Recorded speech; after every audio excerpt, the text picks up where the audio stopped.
do you hear? What do you say?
Oh, welcome back, guys. GFunky Boxing is back.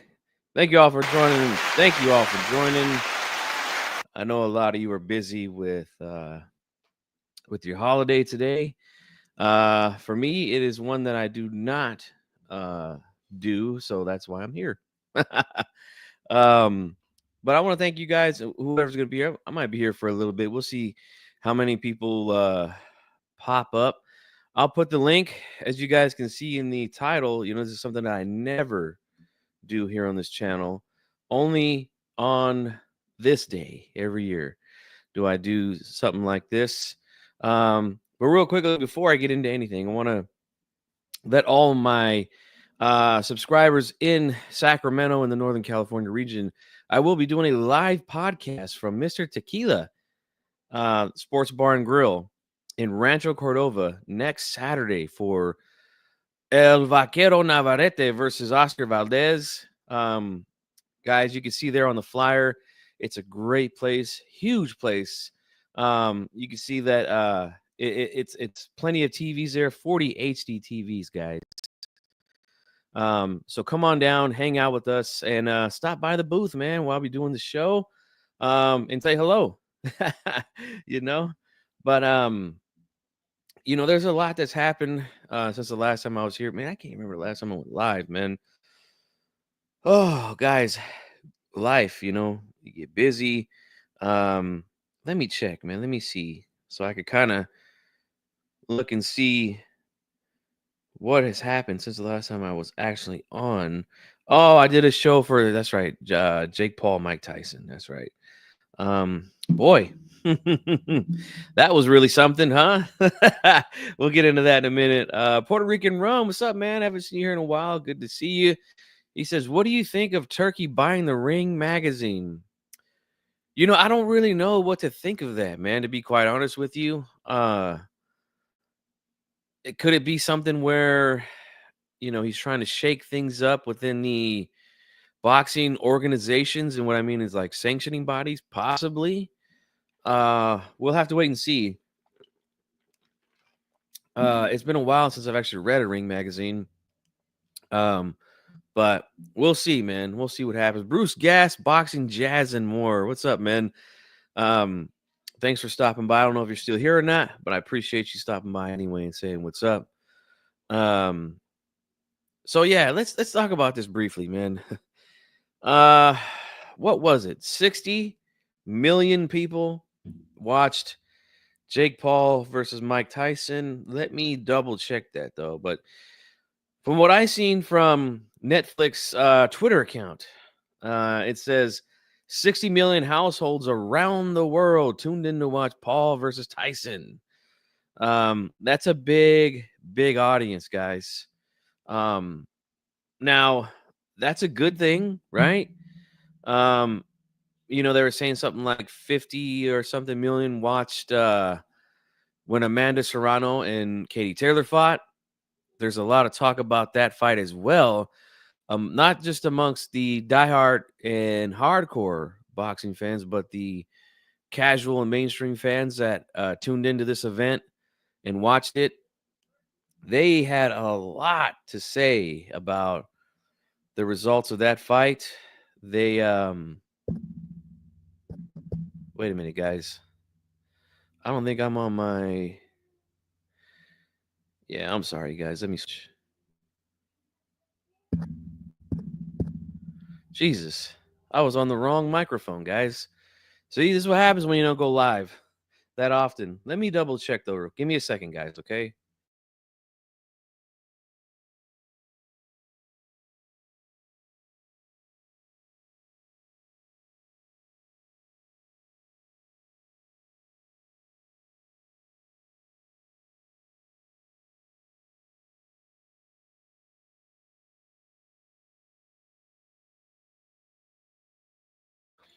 All right. I guess I was. StreamYard was telling me that I was on the default mic. So my apologies, guys. Sometimes StreamYard can be a pain in the ass. Anyway, yeah, I got a lot of text messages, a lot of phone calls from people that don't usually hit me up when boxing is on to talk about how they felt Amanda Serrano was robbed, about how Katie Taylor should have been disqualified for headbutts. Then here comes all the people who want to be overnight celebrities on social media, and they want to talk about how the Jake Paul and Mike Tyson fight was fixed, scripted, all of the things you could think of. Alberto, what's up, man? Thanks for stopping by. Like, I don't know why it's so difficult for people to grasp. And again, you don't even have to be a diehard fan like all of us are to understand that Mike Tyson is 58 years old. I think he might be 59 now. Like, dude, he's an old man. What did you expect? You know, let's just be happy that we didn't have to pay extra for this. And look, we got to give them a hand, right? For not making the fans dig into their pocket and pay for something like this. Netflix fronted the bill, but they got a lot of views that day. Their system was crashing. A lot of people were had their streams buffering, including mine. It wasn't too much of a problem for me though. I'll be honest. I think it just started buffering maybe a couple times, and that's it. I didn't have too many problems with it, but a lot of people complain about that. But I just don't understand. Like, the guy is just old, man, and the last time he was in the ring for anything was 2020 against Roy Jones, which is an exhibition. Um, I seen somebody, I forgot the channel, but I did see a video of someone that was like, look at Tyson's movements. He's a lot more fast. He's more explosive against Roy. And then here against Jake Paul, we see him, looking really sluggish, lethargic. I mean, look, 4 years is a long time for someone in their mid 50s, right? And Tyson was 55 or 54, something like that at that time. 4 years later, yeah, it's it just, there's no need to try to figure this out because there's nothing to figure out, guys. There was all Jake Paul had to do was just stay on the outside and pot shot. You saw anytime Tyson broke distance, at least within the first 4 rounds, he just wrapped him up like an octopus, and that was pretty much it. It was a terrible fight, and that's one of the really big downsides of the event in itself, was that it was a bad fight. and people were not entertained. A lot of people were disappointed because there was a lot of people that believed Tyson was going to win that fight. Now, look, I've dealt with this a lot, and I'm sure Bruce Gass has as well. He's been watching boxing a lot longer than myself. He knows a lot about the history, but you know, when Tyson was coming up in the ranks in the mid 80s up until the early 90s when he first went to prison, um, he had a lot of crazy fans, diehard fans, fanboys, right? I don't even know if that was a term back then, but he had a lot of hardcore fans, man. And I was always one of the people that, because I watched a good majority of Tyson's career, and I was always one of those fans that was saying that, I believe Mike Tyson's overrated. I know a lot of people again love him. He gives everyone the knockout that they want, and that's why they love him. So I could still see why he has a ton of fans out there that were rooting for him and really thinking that he was going to win the fight. But I tried to talk him off the cliff and just say, "Look, man, he's just too old, man. There's no way." And then, especially after I watched him hit pads and he had a knee brace on, and I'm like, "Ah, this is not good, guys."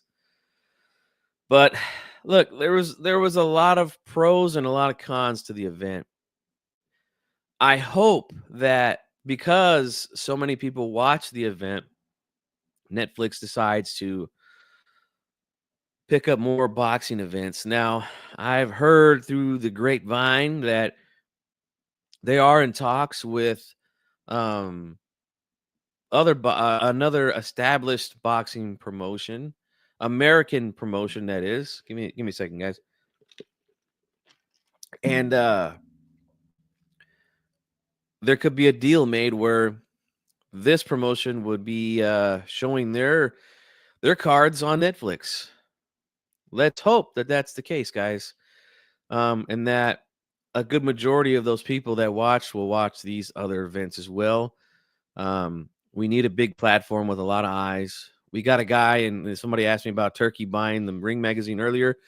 Turkey Al Sheikh. So let's kind of move forward. The next night we had the Latino night over in Saudi Arabia, and we got to give a hand, guys.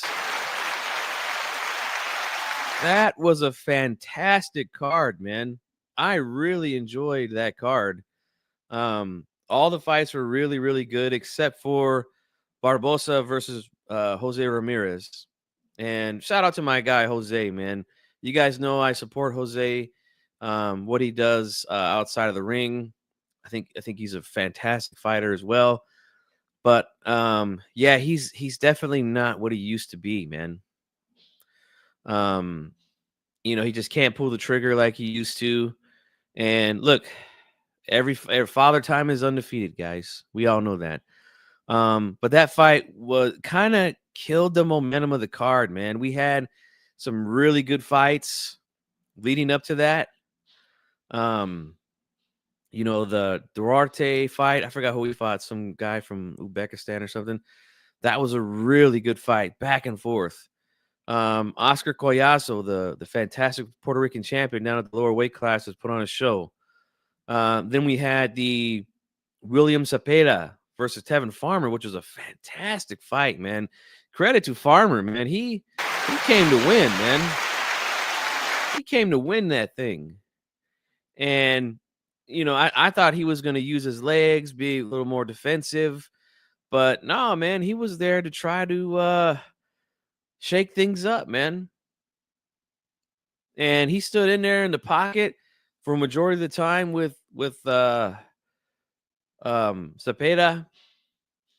William Cepeda, and it made for a really, really good fight. He drops Cepeda with a nice counter shot over the top of a jab. I believe it was a counter left, put him down. Cepeda gets up, continues to fight on. But man, it was a fantastic fight, man. And then the unfortunate thing is that he got hurt, and now the Shakur Stevenson fight is off the table. which sucks. I was really looking forward to that matchup. I feel it's a really good matchup, but that fight's going to happen definitely, man, next year, guys. You can count on it. Um, Zurdo does his thing. I thought he looked really good. I think he's looked really, really good since he's moved up to cruiserweight. It was very obvious that it was the weight that was really messing with Zurdo when he was down there at 168, 175. Now he doesn't have to cut that extra weight.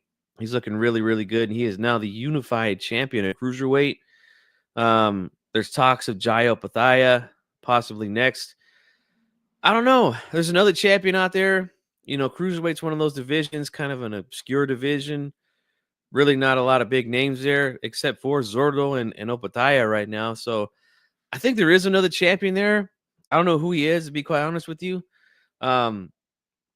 Maybe one of these guys can pick up that belt, and then we could get the Opataya and Zurdo for undisputed. I think that would be really, really nice, and it shouldn't be that hard of a thing to do. But nonetheless, that was a good fight too, even though I felt like Zurdo won it pretty comfortably. There was a lot of action in that fight. So it was a really fantastic fight card. I really enjoyed it, man. And got to give the credit. The only part about the show that I didn't like was the fact that, again, it was in Saudi Arabia. A 9:00 start time here on the West Coast. For some people, it would be an hour, maybe 2 hours before. So we're talking 11 a.m., 10 a.m. for some people, which is where the majority of, Mexican fight fans are in the southwestern part of this country. I don't know how many of them actually got up to watch it. So that's one thing, man. And I understand Turkey Al-Sheikh wants to, bring a lot of events to Saudi, but if he's trying to incorporate the U.S. market as far as ratings go, I mean, I feel like they want people to travel there to see some of these events. But the place was, not only was the start time bad here for a lot of people, but the place was empty. It didn't really get that packed until the main event. It just, I don't know, Latin night in Saudi Arabia, it just doesn't make a lot of sense. But I mean, hey, when the guy's putting out this kind of money, man, how can you blame him? Oscar got paid pretty well for putting on that card there. So, it is what it is. Speaking of Oscar, man, some news today. His now world famous Clapback Thursday. He did his Clapback Thursday today, and it didn't really say that the fight wasn't going to happen, but it certainly sounds like the quick back and forth between Kid Austin Floyd Schofield and Shakur Stevenson. There was a thing where they were trying to put on a card, a big major card, and February 22nd. It was supposed to be William Cepeda, but again, hurt his hand, so he's out for that date. And you seen, if you guys are on Twitter or X, whichever you want to call it these days, they called out Shakur. They said they would take the date, and it looked like things were going to happen. But today on the Clapback show with Oscar De La Hoya, he basically said that it sounds like he doesn't want to put Kid Austin in there. And to be quite honest with you, man, can you blame him? I mean, the kid is only 22, doesn't really have a whole lot of experience at that level. He just fought Rene Tellez from Mexico, and that was a really good fight. He was in there with a tough, durable guy who pushed him. Got knocked down. It really wasn't that bad of a knockdown. But got up, fought through it. I know his dad runs his Twitter account for the most part. So, he's saying, oh, we're going to stop him. We're confident because of what happened in the gym and sparring and whatnot. You guys know how I feel about that. But, right away you see these big YouTube channels and these guys who have big platforms on Twitter talking about how this is a duck, and Shakur, the most avoided fighter in the world ever, and and then Eddie. I mean, Oscar also said that this is what he means by Eddie not knowing how to build any stars, cultivate any stars from the ground up, because what does really beating Kid Austin do for him at this point? What does it do, guys? I'm going to ask you guys a question, and when I open up the panel, I'll do the same. What does that really do for Shakur Stevenson to fight someone like Kid Austin at this point in his career? Does nothing really. What is it? We had a Twitter beef, and I showed you, or something like what? That doesn't really do anything for him. So I mean, Oscar's got a point. And again, guys, you got to remember that promoters, they invest in these fighters. So Oscar's not stupid, all right? He knows how to build a career. He's built the guy who is currently at the top of the sport right now. So he knows what he's doing. But as always, we always get the fans that are going to complain. But he's not going to throw his top prospect in there right now with Shakur. I don't blame him. And you know what? I think you're right. You're absolutely right, Puerto Rican Rum. He should have. They were going to pay him a lot of money. And let's be honest, it's a lot of money that where they're not getting a lot in return. The deal was, I believe it was like 5 fights for like $5 million at a minimum. Shakur doesn't bring that kind of money back. So he was going to get paid a huge inflated purse every time he fought. And again, depending on who they got him to fight, it'd probably be more. But he goes over and signs with Eddie Hearn. And, he was supposed to fight Joe Cordina, but he gets hurt.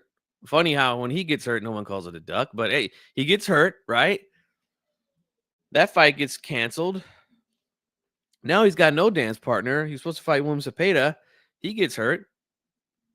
And then he wants to fight Kid Austin, Floyd Schofield, which, again, just doesn't make any sense for either guy, really, at this point.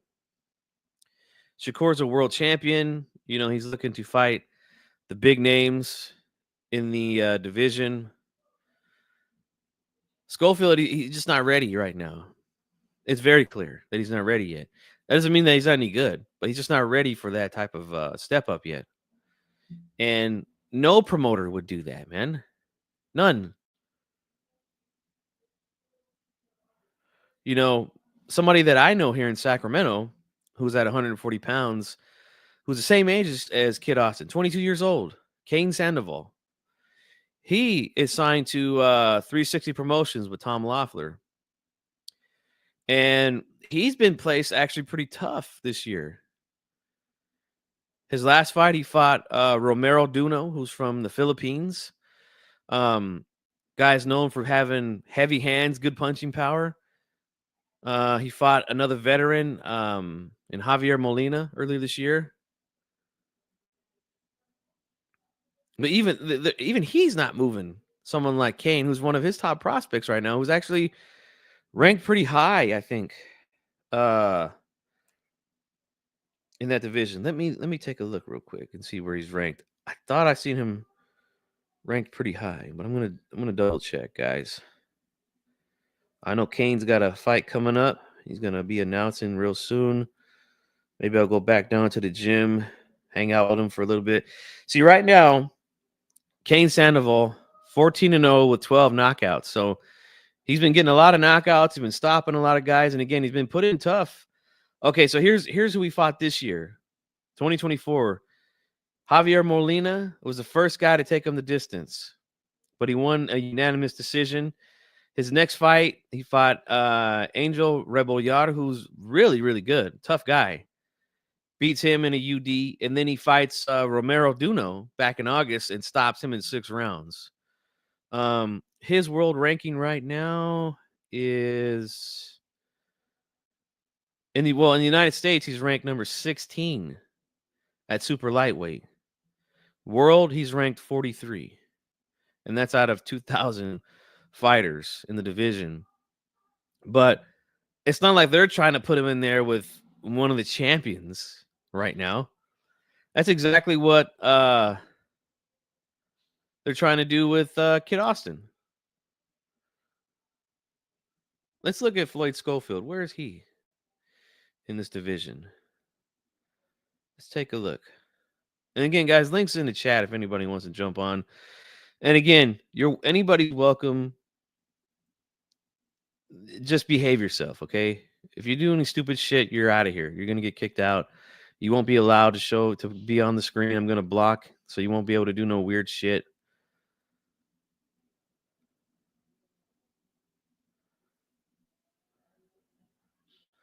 So where is he? Looking for Kid Austin. Oh, wait a minute. I'm in the wrong division.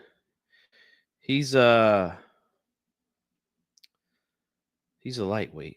Sorry, guys. He's number 15. So I think this is in the world. So he's ranked a little bit higher than Kane. He's number 6 in the United States, number 15 in the world. So yeah, he's ranked a little bit higher, but they have around the same amount of fights, have the same amount of knockouts. They both have real exciting, fan-friendly styles, but Tom knows better than to do something like that. But I think what Shakur's problem is, man, is he gets too caught up in the back and forths on social media. Social media is not healthy for everyone, man. It's just not. And you could tell that he lets that shit get to him, man.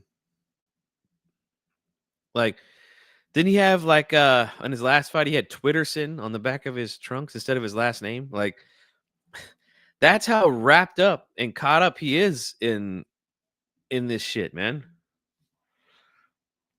I gotta be honest, man. It's kind of sad. Gotta be quite honest, man. And it's gotten worse since his last 2 fights. His fight with De Los Santos, that was one of the worst fights I think I've ever seen. And then his fight with Harnatunen was not good. And then that was the fight where he had Twitterson on the back of his trunks. Like that.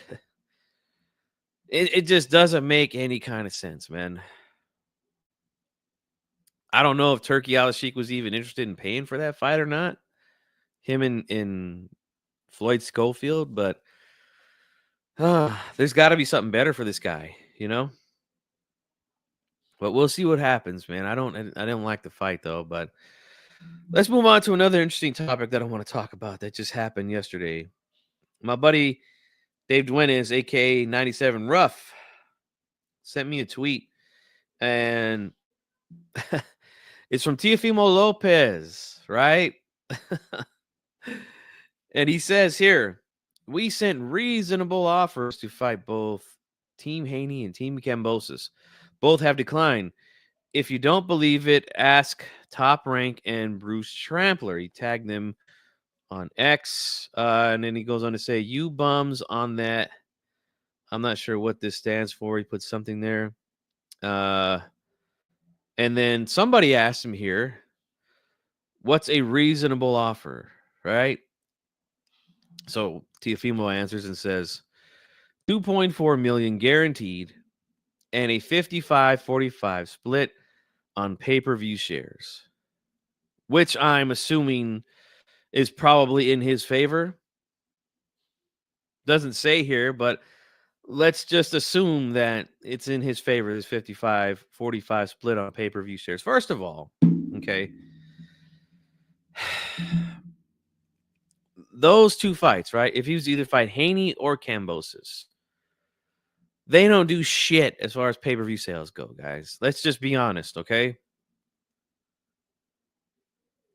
None of those guys, all 3 of them, none of them sell pay-per-view. Matter of fact, only one of them has been on pay-per-view, and that's Devin Haney. Now, I'm not sure if Kambosos' 2 fights with Devin Haney down in Australia was on pay-per-view down there. I don't know.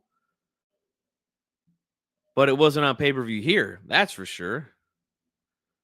And Haney's headlined 2 pay-per-views, one Regis Prograis, which didn't sell nothing, which is what I told you guys was going to happen. And then his fight with Ryan Garcia, which I think Oscar said did around, I can't remember. It didn't make much money, though. Not to mention the guaranteed purses that both guys probably wanted. Yeah, they probably lost money on that event. But we know Ryan Garcia carried the bill on that one, guys, because let's just face it, Devin Haney is not a ticket seller. He's not a pay-per-view seller. And neither is Teofimo, guys. So I could just tell right away after seeing that. I'm like, I already knew what the response was going to be. Now, I haven't seen any response from Bill Haney or Devin Haney on this tweet from Teofimo. But, of course, George Kambosos, he's another guy that gets caught up in Twitter stuff. Had a lot to say about it. You know, talked about how he's made a lot more money than Lopez since their fight. And, look, he has. He's really capitalized on that win, guys, even though he's arguably lost every single fight since then. Lost twice to Devin, and then he beat Maxie Hughes, which was a fight that was a lot of people felt he shouldn't have got the win, but he got the official win, and then he loses to Lomachenko. Gets stopped in front of another huge crowd down in Australia, and him and his team have made a lot of money off of that win. Teofimo really hasn't earned the big bucks like that here in the U.S., even though he's hasn't lost since then, and he's beat some really good fighters.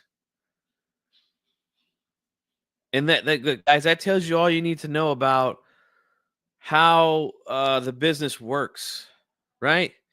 Because accomplishments and who you beat, who you fought, things like that doesn't always equal to big paydays.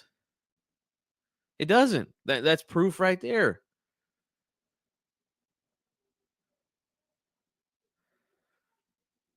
Lopez is a very accomplished fighter, 2-division world champion, 2-time lineal champ.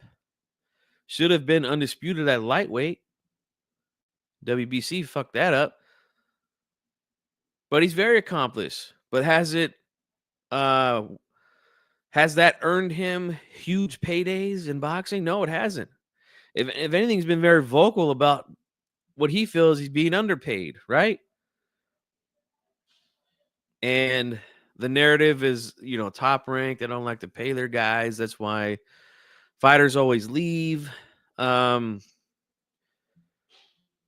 just think that they're very smart with their investments and their money, and they don't really like to overpay guys. Not to say they haven't. Of course they have. All the promoters overpay fighters currently. Well, I feel like Top Rank does the best with handling that portion of it. And again, just because Lopez is accomplished, that doesn't mean he's going to get a lot of big paydays, guys. It just doesn't work that way. So I could tell right away that George Kambosos would be like, huh, I'm not taking that deal when I can make more money possibly fighting someone else. Now, I think he just struck a deal with Matchroom. So again, he's going to get Eddie Hearn, notorious for overpaying guys, right? He could get him someone, maybe Liam Parrow, who I think is fighting this weekend. So that's what we get, guys. When all right, somebody's here, so let's let me put this up. Can you hear me? Yeah, I knew what you were gonna do. That's why I put the screen up, you dingy. Get out of here. These guys are weird, man. These guys are strange. Strange guys. But as soon as he seen I wasn't gonna put up his image on the screen, he leaves. Anyway, um yeah, I could tell right away Cambosis, he's not gonna take that deal. Haney, of course not. Haney's another guy who has been overpaid badly. I mean, he was getting paid like $3 million or something like that to fight guys like Yoriorkis Gamboa and Jojo Diaz. Crazy money. And for what? That's Eddie Hearn for you. And I find it hilarious how a lot of channels on here will badmouth Al Heyman for overpaying fighters, but they won't say anything about Eddie Hearn when he does it, you know? And with all the money that he has paid fighters, like how many stars has Eddie Hearn built in the US? None.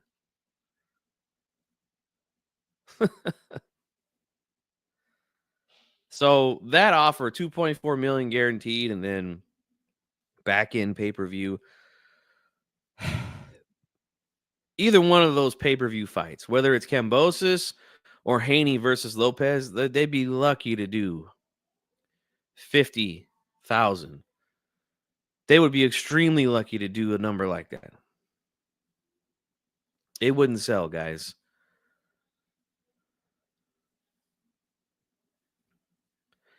But to keep the topic on Teofimo Lopez, there is some footage out there of him in training with Eddie Reynoso, and he looks pretty good, man. I feel like I'll be honest, man. I'm not that big on Reynoso as far like I feel like he's done a fantastic job with Canelo, obviously, but he's had Canelo since Canelo was a kid, So Canelo, he's already been able to put the style into Canelo, and they've done good things, but has it really translated to any other fighter? No, it hasn't. Oscar Valdez, who's fighting next weekend against Navarrete, he hasn't really looked that good since he's been training with Eddie. His standout performance was the Burchelt fight. And I knew he was going to knock out Burchelt because Burchelt just takes too many chances and he's very reckless, leaves a lot of openings. And with a guy who is a good counterpuncher with really good power like Oscar Valdez, I mean, that's just that's a car crash waiting to happen. But prior to that, he didn't really look that good, man, in his fights. And then he fights Conceição after that. Didn't really look good there.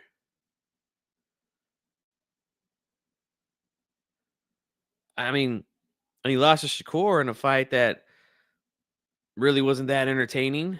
But I'm just not a favor of the high guard, catch and shoot kind of style with someone like Oscar Valdez, I feel like he was a lot better when he was training with Manny Robles. I feel like that style of that Robles had him doing was a lot better for Oscar. But someone like Teofimo, who is, he's a natural counterpuncher. He likes to punch, really short, compact punches. I feel like that style it could match well Reynoso's training style with Teofimo, and they look pretty good, man. Again, they were working on the catch and shoot counter punches on the bag. Um, I thought he looked sensational, man. Teofimo Senior is there as well. Um, doing a good job of just letting Eddie, teach and train Tio, which is good. And I feel like we got to give him some credit, at least for the time being. It looks like he's uh willing to let someone else steer the ship as far as training goes. From the video I seen, I think it was on Little Giant Boxing. It was like a 4 or 5 minute video. You don't really hear a lot from Teal Senior. I did do some come on, champ, something like that. But not a whole lot. You hear more of Eddie, telling him things, instructing him. So we got to give Lopez Senior some credit for, like I said, willing to take the back seat, because a lot of these father fighters, they don't want to do that.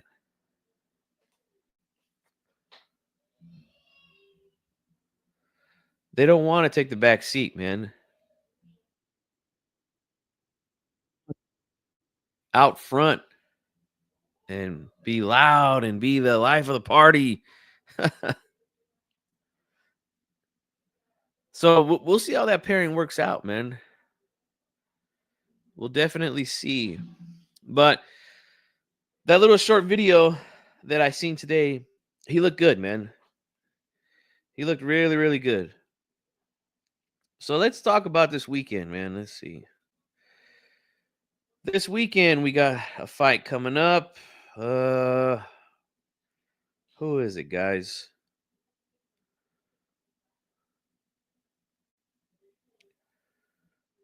Why is it slipping my mind, man? I think I just mentioned it, and of course I forgot. Let's see.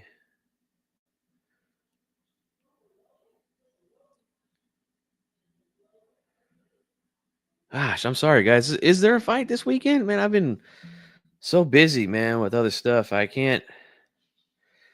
I know the Hitchens fight, him and Paro are fighting next Saturday, and the same day as Valdez and Navarrete. I can't remember, man. My apologies, but we could talk about that rematch. And let's talk about the card in general, man. 2 rematches on the card. Navarrete and Valdez was a good fight. I wouldn't say it was a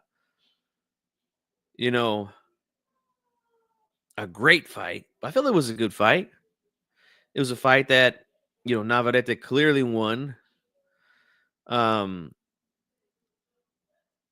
see what kind of adjustments Oscar can do after being in there with him the first time. Hopefully they do something different. But it's really hard to train for a guy like Navarrete with his size, his reach. He's so unorthodox. Very hard to prepare for someone like that. I don't know, who you get to spar with you. And hopefully in the near future, man, I can land an interview with someone that's actually been in the ring with Navarrete. Well, I have with Ruben Villa, and I asked him about that. So I shouldn't say, hopefully I get someone. I've already gotten someone.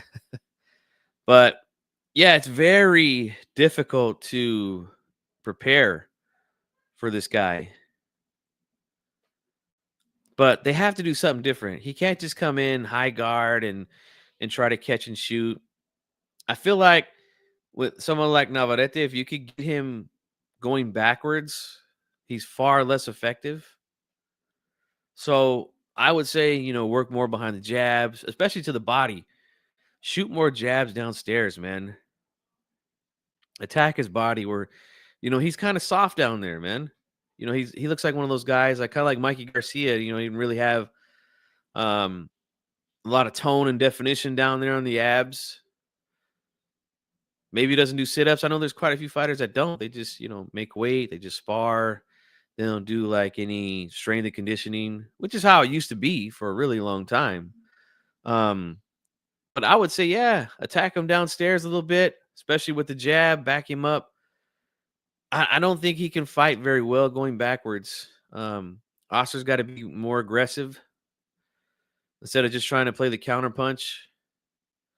Got to give Navarrete some credit as unorthodox as he is. He was able to avoid the big left hook from Oscar for a majority of the fight. He did get hit with some of them, and he was able to take them.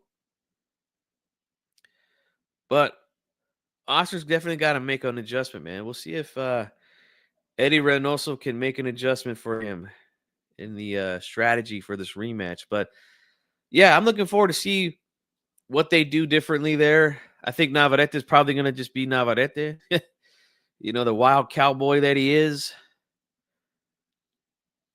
But we'll see. But I'm definitely looking forward to the rematch with Espinosa and Ramirez.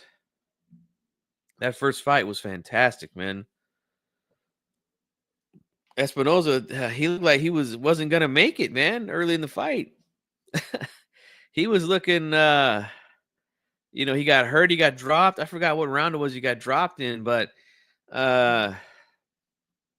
he got up, went back down. I was like, oh shit, man, I think this fight might be over. But he comes in tremendous shape, and he got up and won the fight, man. Let's go back and look. Let's look at that fight.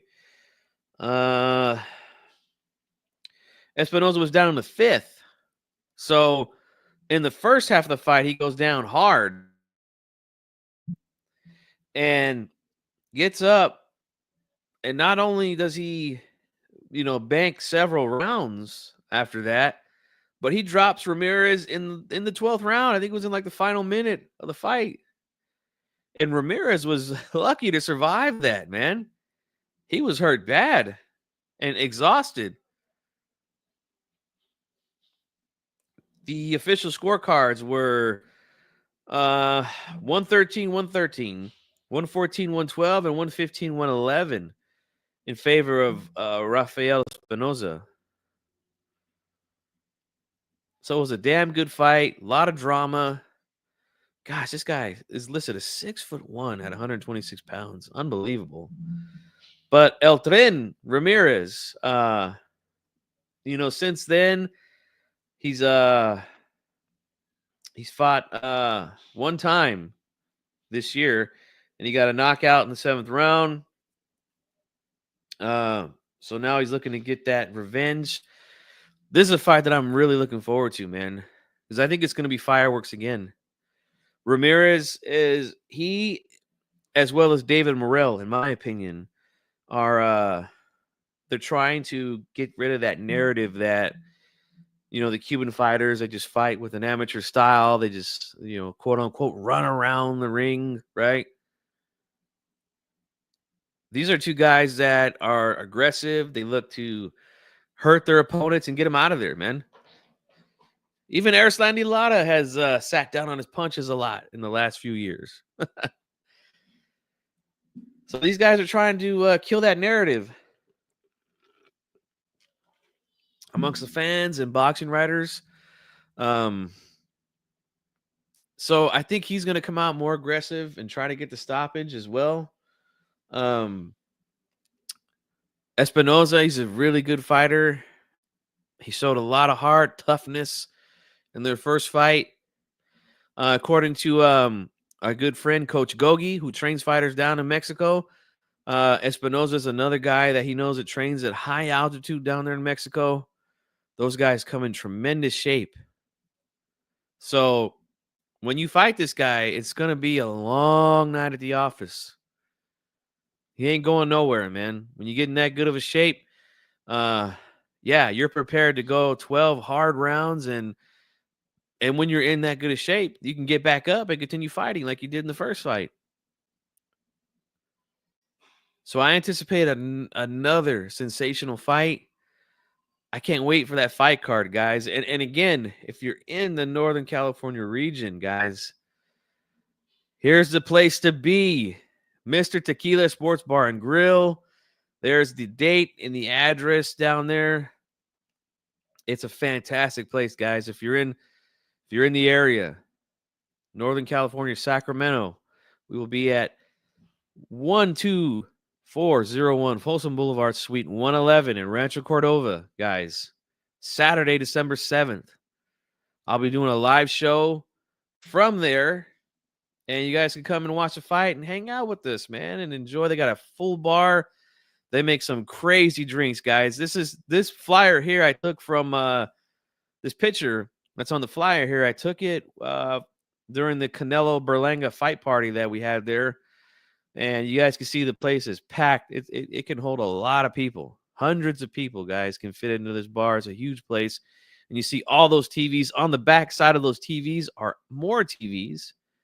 You see even farther into the background, there's another set of TVs there. To the right or to the left, there's a stage with a big screen TV there as well.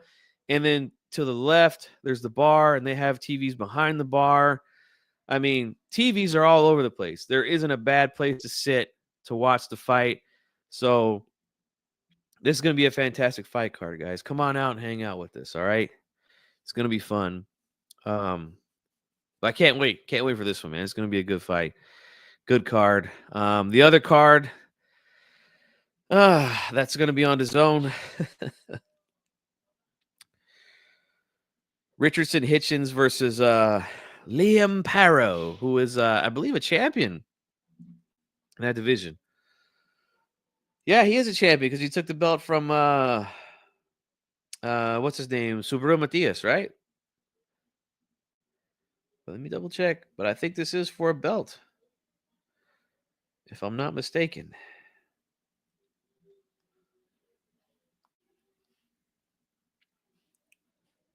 Yeah. IBF World Super Lightweight title on the line for Hitchens versus Parrow.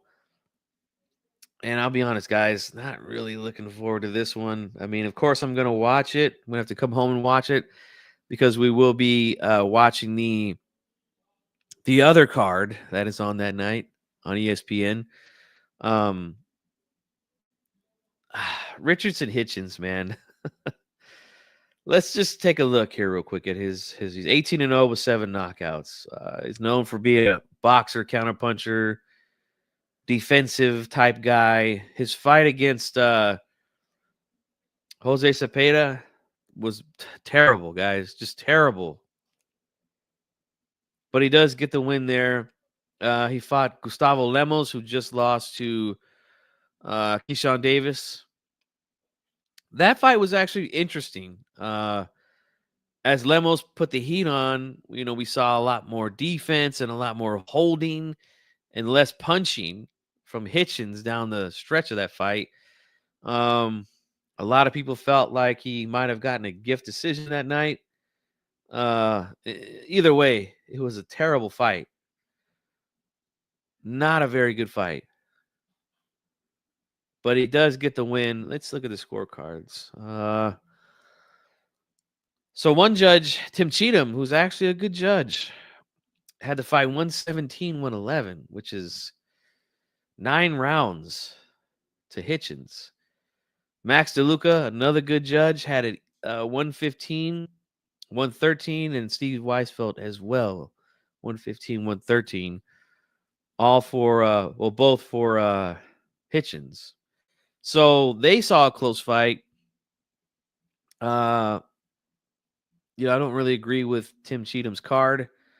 9 rounds. I don't feel like there was a lot of swing rounds in this fight, at least to my recollection. So it's not like one of those fights where we could say, well, there was 3 to 4 swing rounds or whatnot. I didn't see it that way. But anyway, you got the win. But really, that's a fight that I'm not too excited about. But when I get home from the bar that night, we'll definitely watch it. And we will come back and talk about it, guys. But so I'm scrolling here on Twitter, man. Since nobody wants to come on and there's nobody really watching, I know a lot of you guys are doing the dinner thing. I don't really do that. I think I've came on here like the last 4 or 5 years. and on Thanksgiving, and I've had quite a few people watch. Not so much this year, so I'm gonna go over one more topic. So here's what I'm seeing now. We talked a little bit earlier about the whole Floyd Schofield and Shakur Stevenson situation. So here's something in the wake of this clapback Thursday thing, right? I see here on Twitter, Floyd Kid Austin Schofield has said, "This is a message from Oscar De La Hoya. It is on Shakur Stevenson. You can't you can't keep running from this." I think that's what they meant to say. And the new, "We accept the challenge." So I guess this is a screenshot from a private message from Oscar De La Hoya. It says, "My man, I seriously believe in your son so much and have love for him, but he's 22 and I know how to make a champ for the next 15 years, not run the risk of getting beat because he had no experience. If you're telling me make it happen, then I will. Happy Thanksgiving and have a blessed day." So that was directly from Oscar, in most likely a message from Team Schofield about making the fight happen with Shakur Stevenson.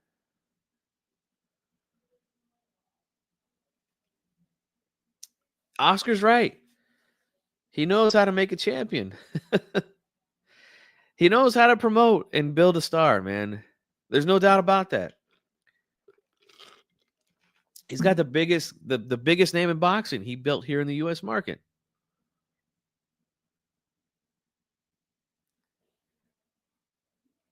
So we'll see what happens with that, man. As far as, let's look at this. Hold on. So then they said, okay, here's another thing from Schofield. He says, "At Shakur Stevenson, stop capping. The fight is still on. Golden Boy already approved our camp budget. Oscar emailed me and said it was on you. Oh, said it was on. You can't run from this ass whipping." Let me go to Shakur's Twitter because he loves to talk on here, man. Okay. So he responds to Oscar's video, says exactly, "Kid Austin, talk super big online, but got your own promoter. But look at your own promoter. Dog, y'all sad. And I sent that to your punk ass prospect because he talks as he's an elite. Tell that bench player stop speaking like a starter. Oscar De La Hoya, and stay in a child's place. Don't call me wrong." Here's another tweet. "Don't call me wrong for what I already knew. I knew from the jump nobody was going to get me in the ring with that little kid. This was just me calling his bluff. That's all. Murataya next. Will Bob allow his investment to fight me?" Well, you would have had a better chance if you stayed with Top Rank. That's for sure. So somebody says to him in response to all this, "Bro, you probably should have signed a promotional company that don't got no in-house fighters for you. You know all this cross promotion should be hard to make shit happen." Shakur says, "I'm with Turkey. That's not an excuse. He make out the house of fights all the time. But promoters don't mind sending the fighters to fight against other fighters, as long as it's just not me." So basically saying it's easy for them to make cross promotion, but only when I'm involved, they don't want to do it because everyone's apparently afraid of him, right? And then he says this is just 22 minutes ago. "Gotta respect Eddie. He's not scared of letting his fighters fight against other fighters. Also, when fighters lose, he don't just drop them. He understands fighters um, not going to win every time out. Like I said, one of the best promoters out there." No, I completely disagree with that.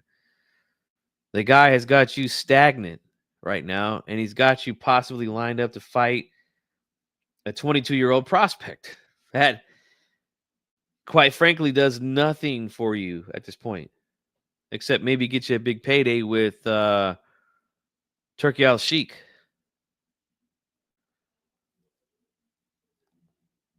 But he said it was just to call their bluff, I guess. But Shakur, I think, has only fought one time this year, and that's it. His last fight with Top Rank was against Artem Hanatunian.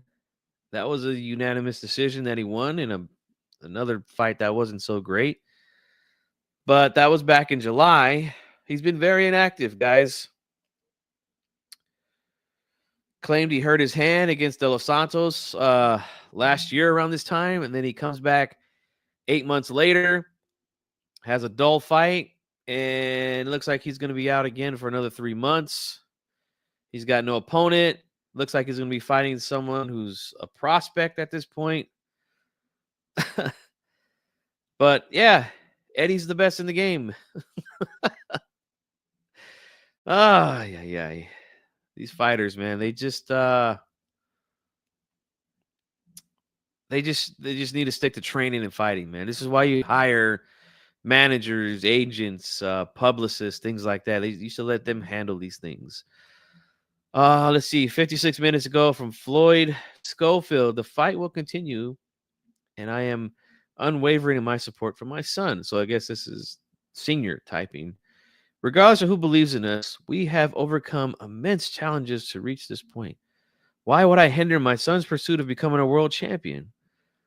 A true father cheers his son on, providing reassurance that they possess the ability to achieve their goals. Whether we emerge victorious, defeat, or draw, I am proud of my boy and the new. So he wants it.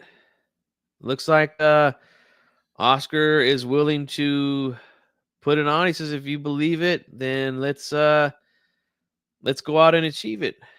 You know? We'll see. I mean, the thing with this, Oscar understands the market too, man. Because the problem is a lot of fans here, they've got this mentality, especially in the US, that if you take a loss, then you're no good.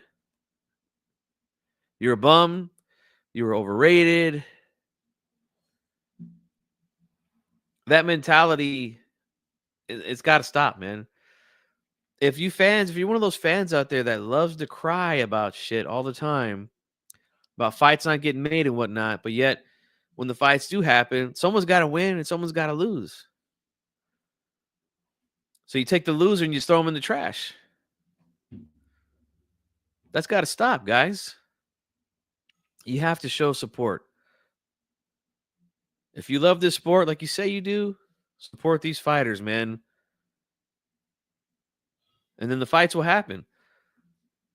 But right now, promoters, they're not giving you guys much because you guys aren't giving much back. Even when they give you what you want, you still complain. We constantly hear fighters, nobody's fighting. The best ain't fighting the best. But we got how many undisputed fights within the last 4 to 5 years, guys? Huh? How many?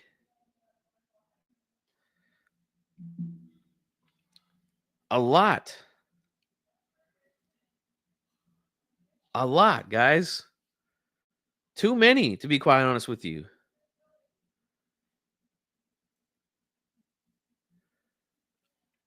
But the best don't fight the best. And guys will complain and cry that if this fight won't happen. But again, is this a fight that people are really asking for? No. This business, guys, is about risk versus reward at the end of the day. If you're going to put your fighter in there with a risk of them losing, getting embarrassed, getting knocked out by someone, then you better make sure that they get paid well for it. Any investor will do that. That's smart.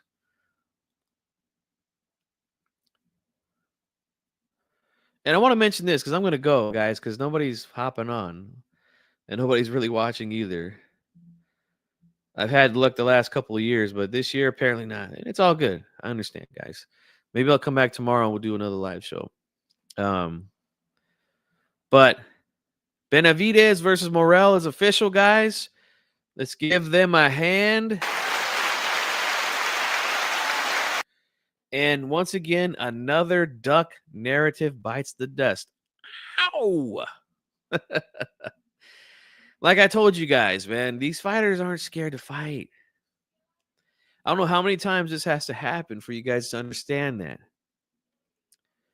And like Samson told me last year, April of 2023, when I interviewed him, he said they had an agreement that the fight with Morrell was going to happen at some point, right? And it did.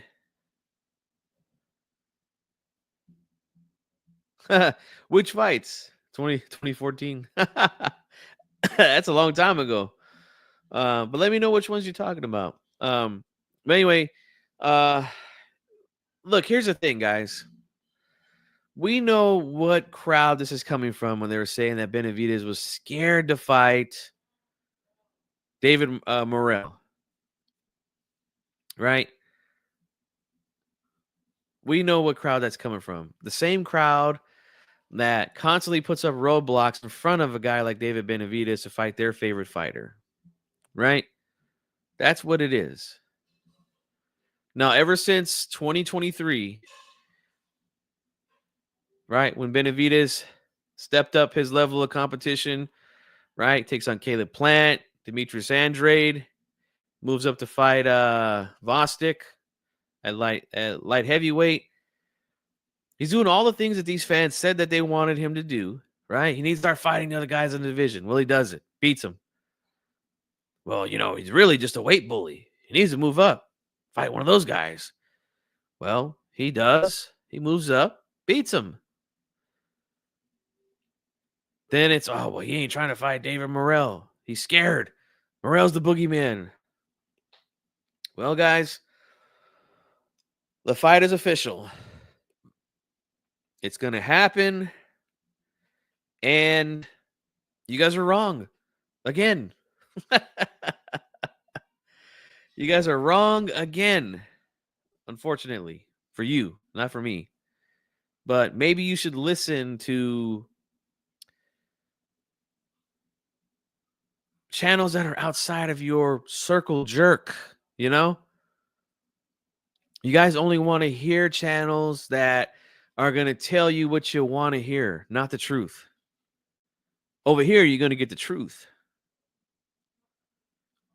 And I told you guys that this fight would happen. The promoter told you guys the fight was going to happen. And it's happening, guys. Okay? Are they going to give him credit? No, of course not. They're going to make every excuse in the book, just like they did when he beat Plant, just like they did when he beat Andrade, just like they did when he beat Vostik. If he beats him, right? Nothing's a guarantee. And this is a tough matchup. A southpaw, very athletic with good power. It's a tough assignment for Benavidez. But he's taking the challenge. And we'll see what happens. Combat Sports Media says back when PBC came out and had those TV contracts, they should have made more fights like Thurman Porter off the rip, but it was a wasted opportunity. Yeah, I mean, I completely understand, man, where you're coming from with that. They should have stayed on network television. Let's see. Back when Boxer had some audience in America, now it's just a few hardcore left. Yeah. Stream everything. That's right. What's up, Puro? How you doing, man? I think the problem was this, man. Obviously, Al Heyman came in, tried to reinvent the wheel. I like the fact that he had put a lot of fights on network television. But the problem is, yeah, he wasn't always making the best matchups and overpaying guys for soft touches. So when it comes down to it, you get these guys in there who are used to making a lot of money, fight nobodies. When it comes time to fight a name, they're gonna want to break the bank. Couldn't make a lot of those fights happen.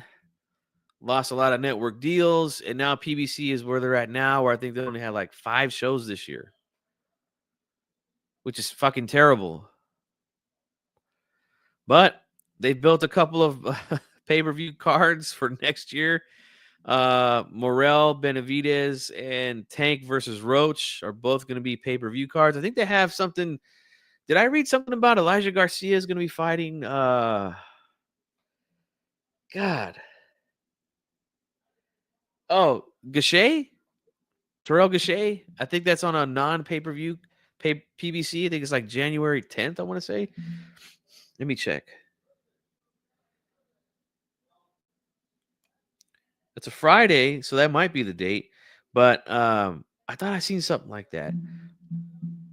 So they've got a couple of cards lined up for early this year. But yeah, this year, 2024, has been terrible for PBC. They lost a lot of sponsorship deals, advertising money. Yeah, try to reinvent the wheel, man. That's just not how. A lot of people have come into the game and try to change it. And I'm talking about boxing, man, and nobody has really worked out. They should just stick to the formula that's been there for years. We'll see what happens, man. But guys, I'm gonna wrap it up, man. I put the link out there, let it to see if anybody was gonna join. All I got was some troll that I didn't allow come on because I knew what they were gonna do. But it is what it is, guys. I'll come back tomorrow, do a show. We'll talk a little bit more about some other things. But I'm gonna wrap this one up, guys. I didn't have anybody on here to help me out and keep me awake, so. And plus, I got to put my kids down here in about 30 minutes or so. They're gonna go to sleep. So that's it, guys. I'm gonna wrap this one up. Thank you all for who are here and who will listen to this after. Hopefully, you guys have a good day, and we'll talk again soon, guys. I'm out.